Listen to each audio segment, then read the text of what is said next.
வணக்கம். இது அதிர்வின் இன்றைய பிரதான செய்திகள். முதலில் தலைப்புச் செய்திகள். தமக்கென ஒரு இடம், அழகான வாழ்க்கை. ஜனாதிபதி பிறப்பித்துள்ள உத்தரவு. சர்ச்சைக்குரிய மற்றும் பொருத்தமற்ற பிரிவுகளை நீக்கி புத்தகங்களை பாடசாலைகளுக்கு விநியோகிக்க கல்வி அமைச்சு நடவடிக்கை. தையிட்டி திஸ்ஸவிகாரை அமைந்துள்ள பகுதிகளை என்னிடம் தந்தால் இப்படி செய்வேன். களத்துக்கு விரைந்த நாகவிகாரை விகாராதிபதி. கல்முனையில் நாய் இறைச்சி விற்பனையா? அதிர்ச்சியை ஏற்படுத்திய தகவல். புலம்பெயர் தமிழர்களுக்காக கைது செய்யப்பட்ட இருவர் மொட்டுக்கட்சி பகிரங்கம். இலங்கையில் தாயை தேடும் ஐரோப்பா வாழ் இலங்கை பெண். யாழில் கடற்கரையில் கரையொதுங்கிய மர்ம பொருள். தையிட்டி தொடர்பில் தென்னிலங்கை ஊடகங்களில் சிங்கள மொழியில் விளம்பரம் வெளியான தகவல். 2025 உலகின் வாழ்க்கை தரம் மிகவும் குறைந்த நாடுகளின் பட்டியலில் இலங்கைக்கு கிடைத்த இடம் என்ன தெரியுமா? மின்சார கட்டண அதிகரிப்பு குறித்து வெளியாகிய தகவல். சஜித் விசனம். முஸ்லிம் காங்கிரசின் உறுப்புரிமையை இடைநீக்கம் செய்யப்பட்ட உறுப்பினரை நேரில் சென்று சந்தித்த கொழும்பு மேயர். ஏலத்தில் விடப்படும் கதிர்காம கோயிலின் தங்க ஆபரணங்கள் இலங்கையை மீட்டெடுக்க நன்கொடை. லிட்ரோ கேஸ் விலை அதிகரிக்கப்படுமா? வெளியான அறிவிப்பு. கிராம சேவகர் பிரிவுகளில் புதிய நடைமுறை. மகிழ்ச்சி செய்தி. சமூக ஊடக கணக்குகளை பயன்படுத்துவோருக்கு எச்சரிக்கை. குவிய முறைப்பாடுகள். இலங்கை அரசு மருந்தாக்கல் கூட்டுத்தாபனம் படைத்துள்ள வரலாற்று சாதனை. காப்போது உயர்தர பரீட்சைக்கு தோற்று மாணவர்களுக்கு முக்கிய அறிவிப்பு. 2026 ஆண்டில் இலங்கையின் பொருளாதாரம் எதிர்பார்த்ததை விட மிக வலுவான வளர்ச்சியை காணும் மத்திய வங்கியின் ஆளுநர் தெரிவிப்பு.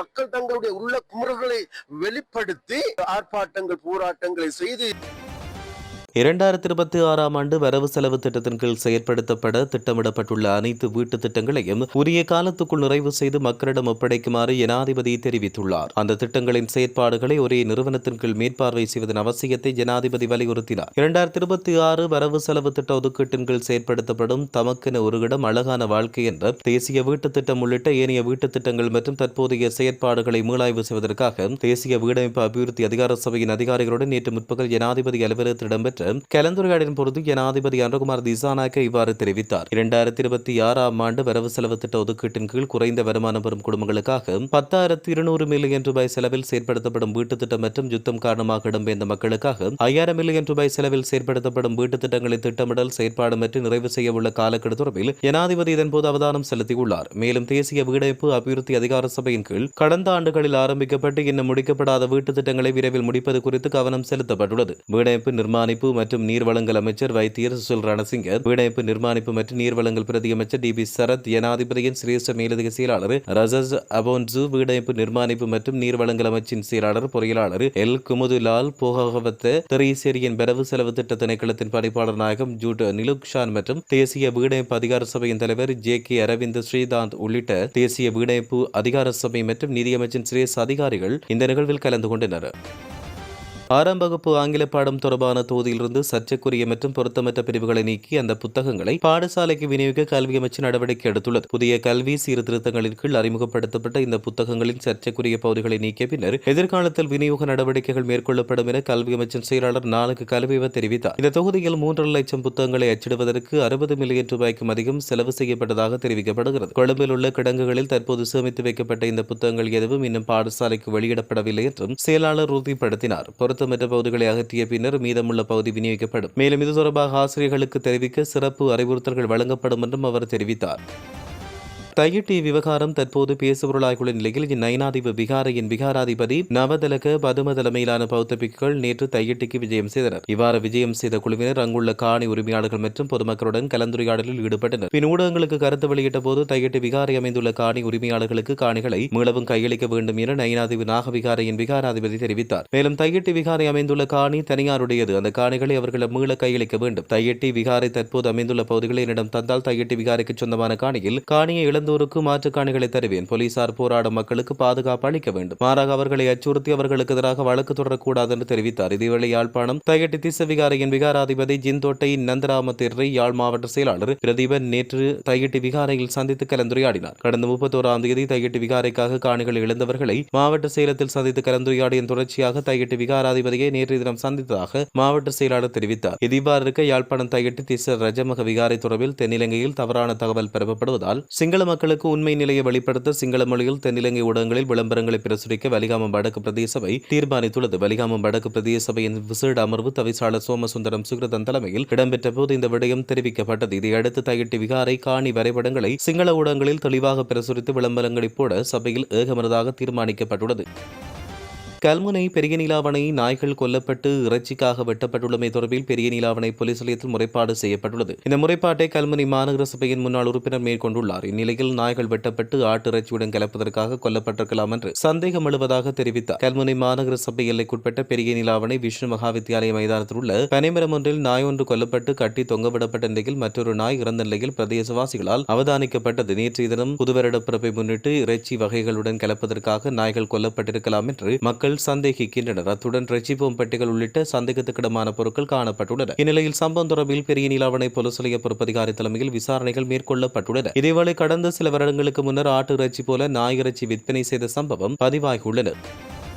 புலம்பெயர் தமிழர்கள் மற்றும் தமிழீழ விடுதலை புலிகளுக்கு சார்பானவர்களின் வேண்டுகோளை நிறைவேற்றுவதற்காக முன்னாள் அமைச்சர் டக்ளஸ் சிவானந்தா மற்றும் சிவநேசத்துறை சந்திரகாந்தன் அல்லது பிள்ளையானை சிறையில் அடைத்துள்ளதாக மொட்டு கட்சியின் செயலாளர் சாகர காரியவசம் தெரிவித்தார். புதிய வருட ஆரம்பத்தை முன்னிட்டு நடத்தப்பட்ட செய்தியாளர் சந்திப்பில் அவர் இவ்வாறு தெரிவித்தார். இந்த நாட்டில் இருந்த 30 வருட கால யுத்தத்தை நிறைவு செய்வதற்கு தலைமை தாங்கிய மற்றும் அதற்கு ஒத்துழைத்த முப்படையினர் மறக்கப்பட்டுள்ளனர். யுத்தத்துக்கு உதவி செய்த அதுவும் தமிழீழ விடுதலை புலிகளின் அச்சுறுத்தலுக்கு அடிபணியாமல் தமிழ் தரப்பில் டக்ளஸ் பிள்ளையான் பக்கம் நின்றார்கள். இவர்கள் தமிழீழ விடுதலை புலிகளுக்கு எதிராக செயற்பட்டதால் இன்று தண்டிக்கப்படுகிறார்கள். இதனால் நாங்கள் இன்று நன்றி மறந்த நன்றி அறிதல் அற்ற இனமாக மாறிவிட்டோமா என்கின்ற கேள்வி எழுந்துள்ளது. இந்த நாட்டில் பயங்கரவாத போரை முடிவுக்கு கொண்டுவர செயற்பட்ட முன்னாள் ஜனாதிபதி மஹிந்த ராஜபக்ஷவுடன் இணைந்து அதற்கு பக்கபலமாக செயற்பட்டோர் என்றும் குறிப்பிட்டுள்ளார்.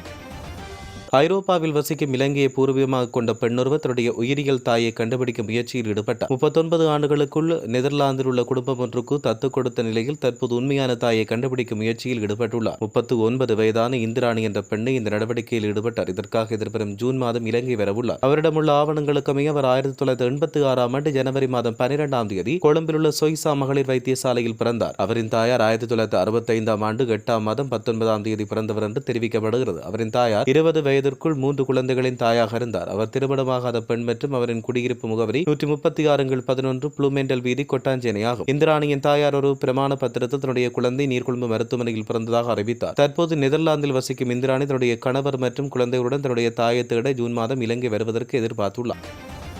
யாழ் வடமராட்சி கிழக்கு உடுத்துறை வேம்படி கடற்கரை பகுதியில் நேற்று மர்மப் பொருள் ஒன்று கரையொதுங்கியுள்ளது. கடலில் நிலவும் கடும் காற்று மற்றும் கொந்தளிப்பால் இந்த பொருள் அடித்து வரப்பட்டிருக்கலாம் என்று நம்பப்படுகிறது. மக்கள் யாரும் அருகில் செல்ல வேண்டாம் என்றும் பாதுகாப்பு தரப்புக்கு சம்பவம் தொடர்பில் தெரியப்படுத்தப்பட்டதாக அந்த பகுதி கடற்றொழிலாளர்கள் தெரிவிக்கின்றனர். 2025ஆம் ஆண்டுக்கான உலகின் வாழ்க்கை தர மிகவும் குறைந்த நாடுகளின் தரவரிசை வெளியாகியுள்ளது. அதில் இலங்கை 2ஆம் இடத்தை பெற்றுக் கொண்டுள்ளதாக தெரிவிக்கப்படுகிறது. குறிப்பாக நைஜீரியா 1ஆம் இடம், இலங்கை 2ஆம் இடம், பங்களாதேஷ் 3ஆம் இடம். இந்த தரவரிசை பொருளாதார சவால்கள், வாழ்க்கை செலவு, வருமான நிலை, அடிப்படை சேவைகள் மற்றும் பொதுமக்களின் வாழ்வாதார சூழல் ஆகியவற்றை அடிப்படையாக கொண்டு தயாரிக்கப்பட்டுள்ளது.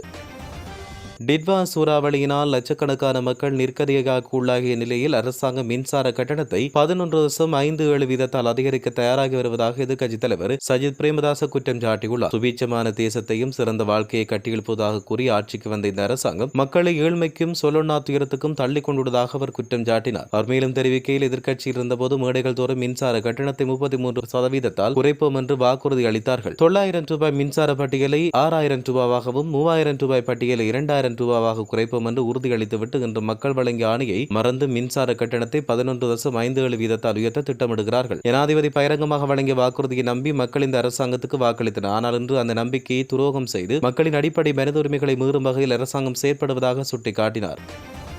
கொழும்பு மாநகர சபை பட்ஜெட் வாக்கெடுப்பில் ஆளும் தேசிய மக்கள் சக்தி கட்சிக்கு ஆதரவாக வாக்களித்ததற்காக கட்சி உறுப்புரிமை இடைநீக்கம் செய்யப்பட்ட கொழும்பு நகர உறுப்பினர் ஜொஹாரா புகாரியை மேயர் ராய் கெய்லி பால்தாசர் சந்தித்தார். புகாரியின் வீட்டுக்கு தன்னுடைய கட்சி உறுப்பினருடன் சென்ற மேயர் அவரின் தற்போதைய நிலை தொடர்பில் கேட்டறிந்து கொண்டார். ஜொஹாரா புகாரி தன்னுடைய சமூக வலைதளத்தில் இவ்வாறு பதிவிட்டார். என்னுடைய நலம் குறித்து விசாரிக்க வீட்டுக்கு வந்த மேயர் மற்றும் நகராட்சி உறுப்பினர்களுக்கு நன்றி தெரிவிக்க விரும்புகிறேன். கட்சியின் கொள்கைகளுக்கு எதிராக செயற்பட்டார் என்று ஸ்ரீலங்கா முஸ்லிம் காங்கிரஸ் உறுப்பினர் ஜொஹாரா புகாரி கட்சியிலிருந்து உறுப்பினர் பதவியிலிருந்து நீக்கப்பட்ட குறிப்பிடத்தக்கது.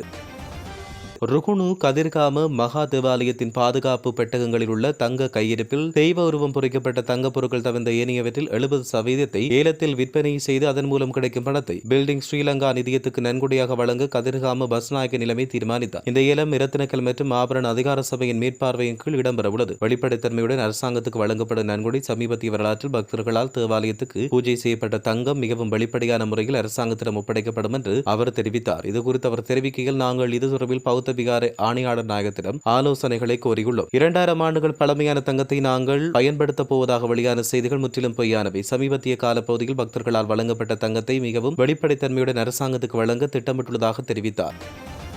இந்த மாதம் லிட்டோ எரிவாயுவின் விலையில் எவ்வித திருத்தம் இருக்காது என்று லிட்டோ நிறுவனத்தின் செய்தி தொடர்பாளர் தெரிவித்தார். உலக சந்தையில் நிலவும் சூழ்நிலையை கருத்தில் கொண்டு எரிவாயு விலை அதிகரிப்பு அவசியமென்றாலும் நாட்டில் நிலவும் சூழ்நிலையை கருத்தில் கொண்டு இந்த நேரத்தில் எந்த திருத்தமும் செய்யப்படாது என்று கூறினார். 12.5 கிலோகிராம் வீட்டு எரிவாயு சிலிண்டரின் விலை 3690 ரூபாவாகவும் 5 கிலோகிராம் எரிவாயு சிலிண்டரின் விலை 1482 ரூபாவாகவும் 2.3 கிலோகிராம் எரிவாயு சிலிண்டரின் விலை 694 ரூபாவாகவும் காணப்படுகிறது. நாட்டில் உள்ள கிராம சேவகர் பிரிவுகளில் மக்களுக்கு மிகவும் அவசியமான விண்ணப்ப படிவங்களை மும்மொழியிலும் வெளியிட தீர்மானிக்கப்பட்டதாக அமைச்சர் கர்ஷன நாணயக்கார தெரிவித்தார். அதன்படி மக்களுக்கு தேவையான 22 விண்ணப்பங்கள் தற்போது மும்மொழியிலும் பிரசுரிக்க தயார் நிலையில் உள்ளதாக தெரிவித்தார். எதிர்வரும் மாதத்திலிருந்து அரசு துறையின் அனைத்து படிவங்களையும் பொதுமக்கள் 3 மொழிகளிலும் பெற்றுக்கொள்ள முடியும். கிராம சேவையாளர் பிரிவுகளில் மக்களுக்கு மிகவும் அத்தியாவசியமான சில விண்ணப்பங்கள் இருக்கிறது. அவை பல இடங்களில் சிங்கள மொழியில் மட்டுமே இருப்பதை தன்னுடைய அமைச்சு அடையாளம் கண்டுள்ளது. வடக்கில் அவை தமிழ் மொழியில் கிடைத்தாலும் ஏனைய மாவட்டங்களில் தமிழ் மக்களுக்கு அவை தமிழ் மொழியில் கிடைப்பதில்லை. எனவே அவர்களின் நலன்கருதி மக்களுக்கு மிகவும் அத்தியாவசியமான 22 விண்ணப்பங்கள் தற்போது 3 மொழியில் தயார் செய்யப்பட்டுள்ளதாக அவர் குறிப்பிட்டார். இலங்கையில் 2025 ஆண்டில் சமூக ஊடக தவறான பயன்பாடு மற்றும் இணைய பாதுகாப்பு தொடர்பான முறைப்பாடுகள் வரலாறு காணாத வகையில் அதிகரித்துள்ளதாக இலங்கை கணனி அவசர தயார்நிலை குழு தெரிவித்துள்ளது. 2025 ஆண்டில் மட்டும் இது தொடர்பாக சுமார் 12,650க்கும் மேற்பட்ட முறைப்பாடுகள் பதிவு செய்யப்பட்டன. இது முந்தைய ஆண்டுகளுடன் ஒப்பிடும்போது இணைய மோசடி, டிஜிட்டல் நிதி மோசடி மற்றும் இணையவழி துன்புறுத்தல் ஆகியவற்றில் ஏற்பட்டுள்ள ஒரு பாரிய உயர்வாகும். இலங்கை கணனி அவசர தயார்நிலை குழுவின் முன்னணி தகவல் பாதுகாப்பு பொறியாளர் சாருக தமனு போல இது தொடர்பில் தெரிவிக்கையில், பதிவு செய்யப்பட்ட முறைப்பாடுகளில் பெரும்பாலானவை போலி சமூக ஊடக கணக்கு மற்றும் சமூக ஊடகங்கள் வழியாக முன்னெடுக்கப்படும் நிதி மோசடி தொடர்பானவை என்று குறிப்பிட்டார். இவை தவிர வெறுக்கத்தக்க பேச்சுக்கள், ஆபாசமான அல்லது பாலியல் துன்புறுத்தல் தொடர்பான பதிவுகள் மற்றும் தவறான தகவலை பரப்புதல் போன்றவை தனிநபர்களுக்கும் பொதுமக்களுக்கும் பெரும் பாதிப்பை ஏற்படுத்தியுள்ளது. இணைய பாதுகாப்பு குறித்து போதிய அளவு விழிப்புணர்வு இல்லாத இளைஞர்கள், முதியவர்கள் மற்றும் புதிதாக இணையத்தை பயன்படுத்துவோர் இத்தகைய குற்றவாளிகளின் இலக்காக மாறியுள்ளனர். பொதுமக்கள் தங்களின் தனிப்பட்ட தகவல்களையோ அல்லது வங்கி விவரங்களையோ இணையதளத்தில் பகிர வேண்டாம் என்றும், சந்தேகத்துக்கிடமான செய்திகள் மற்றும் இணைப்புகளை சரிபார்க்காமல் கிளிக் செய்ய வேண்டாம் என்றும் தெரிவிக்கப்பட்டுள்ளது. இலங்கை அரச மருந்தாக்கல் கூட்டுத்தாபனம் 2025 ஆண்டில் அதிகூடிய மருந்து உற்பத்தியை மேற்கொண்டு சாதனை படைத்துள்ளதாக தெரிவிக்கப்படுகிறது. அதன்படி கடந்த ஆண்டில் 3625 மில்லியன் மாத்திரைகளை உற்பத்தி செய்ய குறித்த கூட்டுத்தாபனம் நடவடிக்கை எடுத்துள்ளது. அத்துடன் ஒரு மாத காலப்பகுதியில் மேற்கொள்ளப்பட்ட அதிகூடிய உற்பத்தியும் 2025 ஆண்டு மார்ச் மாதத்தில் பதிவாகியுள்ளதோடு அந்த மாதத்தில் மாத்திரம் 385 மில்லியன் மாத்திரைகள் உற்பத்தி செய்யப்பட்டன. வரலாற்றில் முதல் முறையாக மருத்துவ வழங்கல் பிரிவினால் வழங்கப்பட்ட அனைத்து முன்பதிவுகளையும் எவ்வித தட்டுப்பாடுமின்றி விநியோகிக்க அரசு மருந்தாக்கல் கூட்டுத்தாபனம் நடவடிக்கை எடுத்துள்ளது. அத்துடன் 2025 ஆண்டில் 5 புதிய வகை மருந்துகளை சந்தைக்கு அறிமுகப்படுத்த நடவடிக்கை எடுக்கப்பட்டுள்ளது. அதேசமயம் 2025 ஆண்டில் இந்த கூட்டுத்தாபனத்தின் மொத்த வருமானம் 27.6 பில்லியன் ரூபாவாக பதிவாகியுள்ளது. 2025 ஆண்டுக்கான காப்போது உயர்தர பரீட்சையின் மீதமுள்ள பகுதியை ஜனவரி 12ஆம் தேதி மீண்டும் தொடக்க முடிவு செய்யப்பட்டுள்ளது. அதன்படி பரீட்சை தொடர்பான அனைத்து தொடர்புடைய விவரங்களும் அடங்கிய சுற்றறிக்கை நேற்று வெளியிட திட்டமிடப்பட்டுள்ளது. இந்த முடிவின்படி ஜனவரி 12ஆம் தேதி தொடங்கும் உயர்தர பரீட்சையின் மீதமுள்ள பாட வினாத்தாள்களை ஜனவரி 20ஆம் தேதி வரை நடத்த திட்டமிடப்பட்டது. இதற்காக நாடு முழுவதும் உள்ள பரீட்சை மையங்கள் மீண்டும் தயார் செய்யப்பட்டதாகவும் பரீட்சைகள் வழக்கமான நடைமுறையின்படி நடத்தப்படும் என்று தெரிவிக்கப்பட்டுள்ளது. பரீட்சை மையங்களுக்கு செல்லும்போது தேவையான அனைத்து வழிமுறைகளையும் பின்பற்றுமாறு அமைச்சகம் மாணவர்களை கேட்டுக் கொண்டுள்ளது. மேலும் புதிய அட்டவணையின் விவரங்கள் சுற்றறிக்கை மூலம் அதிபர், ஆசிரியர்கள் மற்றும் மாணவர்களுக்கு தெரிவிக்கப்படும் என்றும் கல்வி அமைச்சு தெரிவித்துள்ளது. கடந்த நவம்பர் மாதம் நாட்டை தாக்கிய டிட்வா சூறாவளி காரணமாக பல பகுதிகளில் மோசமான வானிலை நிலவியதைத் தொடர்ந்து அந்த நேரத்தில் நடைபெற்று வந்த உயர்தர பரீட்சையை தற்காலிகமாக நிறுத்தி வைக்க பரீட்சை திணைக்களம் முடிவு செய்துள்ளது. 2026 ஆண்டில் இலங்கையின் பொருளாதாரம் எதிர்பார்த்ததை விட வலுவான வளர்ச்சியை காணக்கூடும் என்று மத்திய வங்கியின் ஆளுநர் கலாநிதி நந்தலால் வீரசிங்க தெரிவித்தார். சூறாவளிக்கு பிந்தைய புனரமைப்பு பணிகளுக்காக அரசாங்கம் செலவிடப்பட்டுள்ள மேலதிக நிதியே இதற்கு முக்கிய காரணம் என்று அமைந்துள்ளது. இருப்பினும் இதன் முழுமையான தாக்கத்தை இப்போது மதிப்பிடுவது கடினம் என்றும் அவர் குறிப்பிட்டார். நாட்டின் பொருளாதார நிலை குறித்து தொலைக்காட்சி நிகழ்ச்சி ஒன்றில் கலந்து கொண்டு கருத்து வெளியிட்ட போது அவர் இவ்வாறு தெரிவித்தார். குறிப்பாக ஆரம்பத்தில் 2026 ஆண்டுக்கான வளர்ச்சி 4% முதல் 5% வரை இருக்கும் என்று கணிக்கப்பட்டுள்ளது. எனினும் புனரமைப்பு பணிகளுக்காக மேலதிக நிதி, ஊக்கத்தொகை, பொருளாதார நடவடிக்கையை மேலும் அதிகரிக்கக்கூடுமானால் இந்த நிதிகள் தாமதமின்றி வினைத்திறனாக செயற்படுவது அவசியமாகும். கடந்த கால நிலைமை 2023ஆம் ஆண்டின் பொருளாதார வளர்ச்சி எதிர்பார்ப்புகளை தாண்டியது. குறிப்பாக 3வது காலாண்டில் வளர்ச்சி 5% நெருங்கியிருந்தது. சூறாவளியின் தாக்கம் 4வது காலாண்டில் ஏற்பட்ட டிட்வா சூறாவளியின் தாக்கம் இன்னும் முழுமையாக மதிப்பிடப்படவில்லை. இருந்த போதிலும் இறுதி வளர்ச்சி புள்ளி விவரங்கள் 5%க்கும் நெருக்கமான மட்டத்தில் இருக்கும் என்றும் அவர் இதன் பொழுது தெரிவித்துள்ளமை குறிப்பிடத்தக்கது.